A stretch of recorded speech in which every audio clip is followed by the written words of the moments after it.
জয় যিশু। সদাপ্রভু আমার পালক পেজের প্রতিদিনের মান্নাতে আপনাদেরকে স্বাগত জানাই। আজকে সোমবার 25শে অগাস্ট 2025। আজকের বাক্য পবিত্র বাইবেল থেকে নেওয়া, প্রথম পিতর 2 অধ্যায় 17 পদ। সকলকে সমাদর করো, ভ্রাতৃসমাজকে প্রেম করো, ঈশ্বরকে ভয় করো, রাজাকে সমাদর করো। এখনের যুগটা হচ্ছে সোশ্যাল মিডিয়ার যুগ, এবং এর সবথেকে বড় সমস্যা হল যে এখানে যে কেউ যে কোনো ব্যাপারে যা মনে করেন তাই বলতে স্বাধীন, এবং যেহেতু ব্যাপারটা অনলাইনে হচ্ছে, মুখোমুখি নয়, তাই অধিকাংশ মানুষ তাদের মতামত প্রকাশ করার জন্য কঠোর ভাষার ব্যবহার করছে। আমরা খ্রিস্ট বিশ্বাসীরাও অনেক সময় এই ধরনের লড়াইয়ের মধ্যে জড়িয়ে পড়তে পারি, এবং যারা আমাদের বিরোধিতা করে তাদের প্রতি কঠোর বাক্য ব্যবহার করতে পারি। কিন্তু আজকের জীবন্ত ঈশ্বরের বাক্য প্রথম পিতর 2 অধ্যায় 17 পদ আমাদের মনে করিয়ে দেয় যে আমাদের সকলের প্রতি যথাযথ সম্মান প্রদর্শন করতে হবে।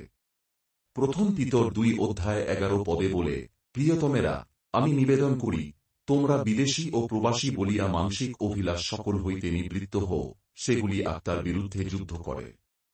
এখানে প্রেরিত পিতর আমাদের মনে করিয়ে দিচ্ছেন যে যদিও এই জগতের বিভিন্ন বিষয়ে আমাদের কিছু বক্তব্য থাকতে পারে, তবুও আমাদের মনে রাখতে হবে যে আমরা আসলে কেবল বিদেশী এবং প্রবাসী। তিনি এই জগতে বিশ্বাসীদের অস্তিত্বের অস্থায়ী প্রকৃতি তুলে ধরছেন এবং বলছেন যে আমাদের আসল বাড়ি এবং নাগরিকত্ব স্বর্গে। প্রথম পিতর 2 অধ্যায় 12 পদে বলে, আর পরজাতীয়দের মধ্যে আপন আপন আচার ব্যবহার উত্তম করিয়া রাখো, তাহা হইলে তাহারা যে বিষয়ে দুষ্কর্মকারী বলিয়া তোমাদের পরিবাদ করে, স্বচক্ষে তোমাদের সৎক্রিয়া দেখিলে সেই বিষয়ে তত্ত্বাবধানের দিনে ঈশ্বরের গৌরব করিবে। অর্থাৎ যদিও আমাদের পাপপূর্ণ আকাঙ্ক্ষা আমাদের ঈশ্বরের বিরোধিতা করে, আমাদের নৈতিকভাবে সৎ এবং অনুকরণীয় জীবন যাপন করতে হবে, যেন বাইরের জগৎ বা যারা খ্রিস্টে বিশ্বাসী নন তারা যখন আমাদের দেখবে, তখন আমাদের সৎকর্মের জন্য ঈশ্বরের গৌরব ও প্রশংসা করবে। আমাদের এমনভাবে জীবনযাপন করতে হবে যাতে আমাদের ভালো কাজ আমাদের বিরুদ্ধে আনা যে কোনো মিথ্যা অভিযোগ বা অপবাদকে মিথ্যা প্রমাণ করে, যা আমাদের বিরুদ্ধে দুষ্কৃতকারী হিসেবে আনা হয়েছে। প্রথম পিতর 2 অধ্যায় 13 পদে বলে, তোমরা প্রভুর নিমিত্ত মানবসৃষ্ট সমস্ত নিয়োগের বশীভূত হও, রাজার বশীভূত হও, তিনি প্রধান, দেশাধ্যক্ষদের বশীভূত হও। অবিশ্বাসীদের মধ্যে আমাদের জীবনকে আলাদা করে দেখানো সবচেয়ে কঠিন উপায়গুলির মধ্যে একটি হল প্রত্যেক মানবিক কর্তৃত্বের কাছে নিজেদের সমর্পণ করা। সমর্পণ করার কারণ এই নয় যে কর্তৃপক্ষ ধার্মিক, বরং কারণ এটি ঈশ্বরকে খুশি করে।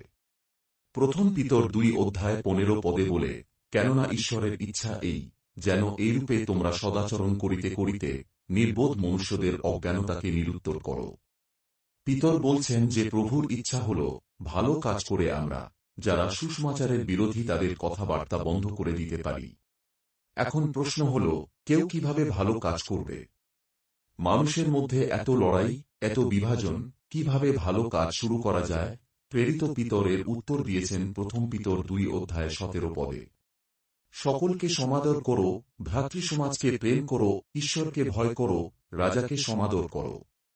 পিতর বলেন যে এটি যথাযথ সম্মান প্রদর্শনের মাধ্যমে শুরু হয়।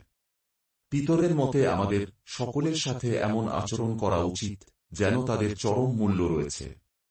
বাস্তবতা হল ঈশ্বরের দৃষ্টিতে তাদের মূল্য আছে, এক বিরাট মূল্য। অন্যদের সাথে সম্মান ও মর্যাদার সাথে আচরণ করা আমাদের এই জগতের কঠিন সময়ে চলাচল করতে সাহায্য করবে। অন্যদের প্রতি যথাযথ সম্মান প্রদর্শন করে আপনি কিভাবে খ্রিস্টের প্রেম দেখাতে পারেন?